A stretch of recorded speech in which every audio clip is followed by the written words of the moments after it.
문재인 대통령 크리스마스 외교를 펼쳤는데 과연 어떤 성과가 있었는지 관련돼서 잘 알고 계신 분 누구요? 연결해서 이야기 나눠보겠습니다. 더불어민주당 동북아 평화협력특별위원회 위원장을 맡고 있는 송영길 의원인데요. 의원님 안녕하세요. 네, 안녕하십니까. 송영길입니다. 네. 아이고, 여기 최요한 안녕하세요. 네. 예, 반갑습니다. 최요한입니다. 최요한 예. 시사평론가 또 양희성 씨 개그우먼 함께 나와 있는데요. 네. 한중일 이번 정상회의의 핵심 의제는 무엇이었나요? 네, 아무래도 자유무역 정신이 많이 강조됐고 네.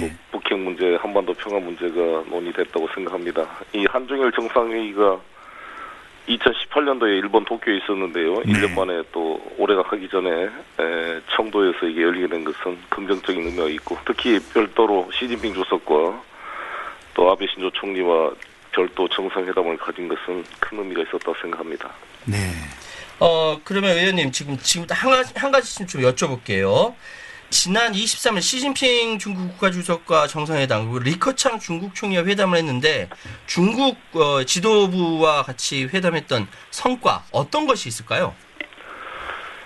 일단은 사실상 그 사드 배치 이후로 발생했던 한한령을 비롯한 이 경제적 그 무역 보복 조치, 뭐 공식적으로는 중국에서 부인하고 있지만 사실상 이런 제압됐던 것이 2017년 12월에 문재인 대통령 중국 방문 이후로 약간 풀렸습니다만 완전히 안 되고 있거든요. 지금까지. 네. 근데 이번에 시진핑 주석의 이제 방안이 확정되면서 이제 확실히 풀릴 수 있는 계기가 만들어진 게 아닌가 이렇게 생각이 들고요. 네. 일본도 중국과의 관계를 개선하기 위해서 아주 노력을 하고 있습니다. 그래서 이러한 한미일 3정상 간의 모임이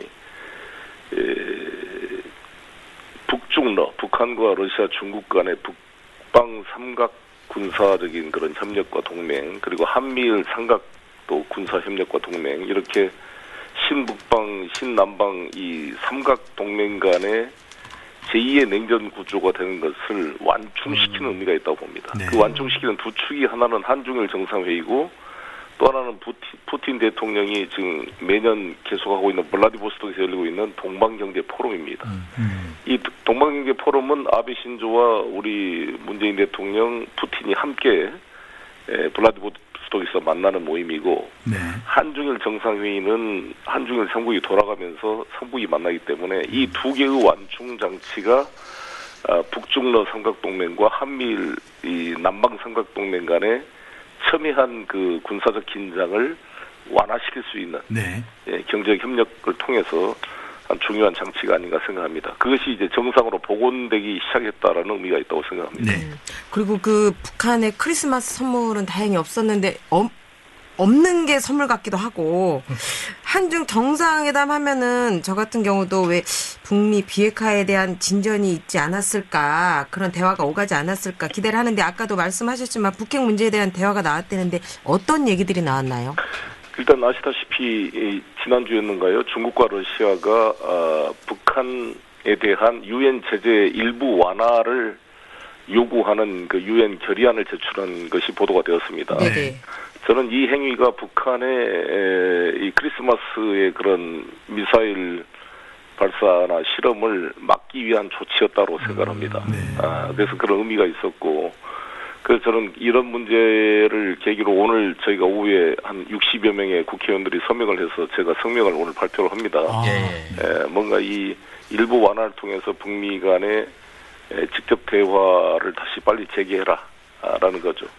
오늘 지금 크리스마스는 우리나라는 지났지만 미국은 오늘이 크리스마스입니다. 그렇죠. 네. 그래서 오늘 크리스마스 선물이 아직 여부가 아직은 남아 있습니다만 나는 이런 북의 도발이 없기를 바라는 마음이고, 미국도 역시 지금 북한이 주장하는 것이 자기들은 핵실험도 중단했고 ICBM 것도 안 하고 있고 그리고 또 비핵화를 하겠다고 선언했는데 아무런 보상이 없는 거 아니겠어요? 그렇죠. 그러니까 제가 생각할 때는 일부 완화를 적극적으로 검토하면서 비핵화 테이블로 이게 유도하는 것이 필요하다고 봅니다. 그렇지 않으면 김정은 위원장 입장에서는 지금 체면이 말이 아니거든요.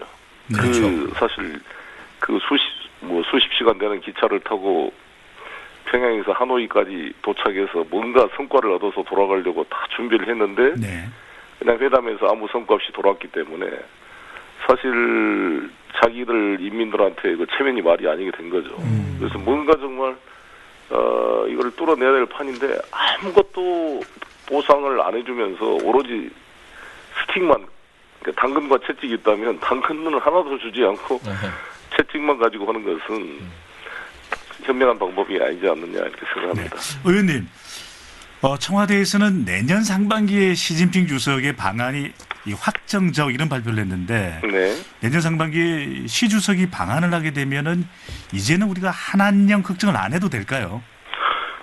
네, 많이 풀리지 않겠는가 생각합니다. 네. 그 시진핑 주석이 내년 봄에 일본을 방문할 게 거의 확정돼 있는 거 아니겠어요? 네. 근데 저희들 입장에서는 시 주석이 일본을 방문하는데 한국을 방문하지 않게 되면 대한민국은 아주 외교적으로 고립이 되는 면이 있기 때문에 네.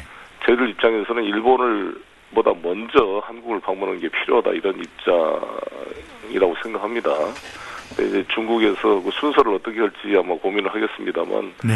아베 신조 총리가 아주 적극적입니다. 그러니까 저 아베 외교가 참 독특한데 네. 미국과의 아주 그 긴밀하게 하면서도 동시에 러시아, 중국하고도 열심히 하고 있어요. 네. 그 푸틴이 하는 동방경제 포럼에 4번이나 한 번도 안 빠지고 참석을 했거든요. 네. 그리고 뭐 푸틴 생일날까지 선물까지 챙기고, 뭐 시진핑 주석한테도 아주 지금 잘하려고 꽃피는 사쿠라 피는 봄, 4월에 좀 일본 좀 와주세요 이렇게. 네. 제일 먼저 대화하자마자 주제가 그거일 정도로 이게 정성을 들이고 있습니다. 이것은 그렇게 했는데 우리나라를 먼저 오셔야죠. 네, 그렇게 해야죠. 우리가 사실 한일 간의 갈등도 이제 해결해 가는데 우리가 한중 간의 관계는 잘 풀어가야 됩니다. 그래서 저는 우리가 한미 동맹을 잘 관리해 가면서도 또 중국과의 관계를 풀어가야 되는데 이걸 풀어가는 걸 보수적인 분들은 계속 뭐 친중적이고 뭐 한미 동맹에 파손이 난다 이렇게 말씀하지만 오히려 아베를 보면 보수적인 분들이 아베의 행동을 보고 좀 판단을 할 필요가 있는 게 아베는 더 적극적으로 예, 오히려 의원님. 중국 러시아에 대해서 그 지금 아베 말씀하셨으니까 네. 그 아베 일본 총리와도 이제 따로 문재인 대통령께서 회담하셨잖아요. 네. 어떤 문제들 논의하셨나요? 일단은 그 지난번에 지소미아 유예를 하면서 그 실무국장들 간의 대담에 대해서 긍정적인 평가를 양 정상이 했고 그래서 우리 문재인 대통령께서 지난 7월 1일 이전 화이트리스트 배제 이전으로 돌아가야 된다. 이거를 대화로 같이 풀자. 이렇게 합의된 것은 의미가 있는 진전이고 동시에 이제 강제 동원 피해자 보상 문제도 대화로 풀어가자.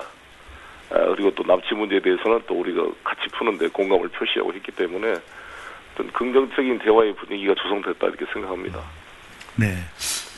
의원님 또 국회 이야기 안 여쭤볼 수가 없는데 지금 선거법 관련해서 국회에는 뭐 필리버스트 또 국민들을 많이 실망하게 하는데 지금 패스트트랙 관련 법안들 어떻게 처리돼야 국민들 마음에 그나마 연말에 유종의 미를 거둘 수 있을까요?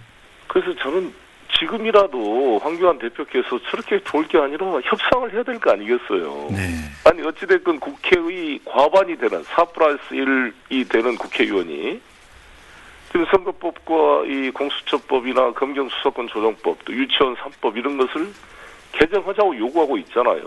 그러면 참여해서 좀 협상을 해서 자신들의 의견도 관철시키고 해서 통과시킬 생각을 해야지 무조건 안 된다고 국회를 마비시키는 행위가 과연 민주주의 원칙에 맞습니까? 네. 아니 의견을 개진해도 안 되면 표결을 해야 될 거 아니겠어요? 네. 표결을 못하게 막으면 결국은 이거는 어떻게 보면 우리가 민주주의가 소수를 배려한 것도 해야 되지만 이거 소수의 횡포잖아요. 알겠습니다. 아니 미국은 대통령을 탄핵하는 것도 지금 표결이 지금 된 거잖아요. 그래서 지금 여기서 공수처법에 독소장이 발견됐다. 아니 그럼 지금이라도 협상해서 공수처법 독소장 빼달라. 우리 자유한국당은 다른 것은 동의하겠다. 그러면 합의가 될 거 아니겠습니까? 네. 독소장을 뻔히 보면서 자기들이 주장하면 짓밟고 넘어가라고. 오로지 그래서 우리 여당이 일방적으로 밀어붙이는 모습을 국회에서 연출시키게 함으로써 피해자 코스프레를 해가지고 선거에 표를 얻겠다. 이런 식으로 접근해서는 안 된다. 알겠습니다. 책임 있는 공당이라면 어찌됐건 여야 합의를 계속 시도해서 뭔가를 좀 개선을 만들어야 되는 게 아닌가 생각합니다. 의원님 그러니까 외교도 그렇고 우리가 또 국내 정치도 그렇고 이 대화와 타협이 상당히 중요하다고 볼 수 있겠습니다. 앞으로 좀 그런 모습을 계속 국민들은 눈여겨 지켜보도록 하겠습니다.